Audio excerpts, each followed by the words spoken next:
সকালের জলখাবার হোক বা স্কুলের বাচ্চাদের টিফিন, এরকম খুব হেলদি একটা স্যান্ডউইচ তোমরা খুব কম উপকরণ দিয়েই খুব চটপট বাড়িতে বানিয়ে নিতে পারো।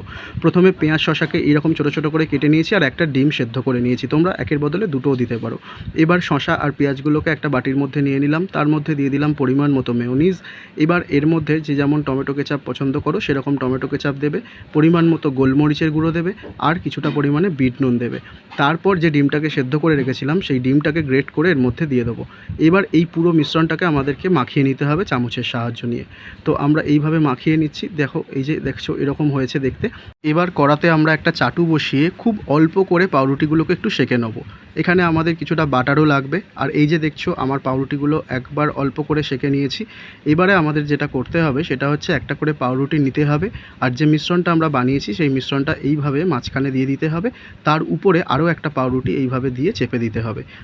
এবার ফ্রাইং প্যানের মধ্যে কিছুটা পরিমাণে বাটার দিয়ে ওই পাউরুটিটাকে ওর ওপরে দিয়ে দিতে হবে।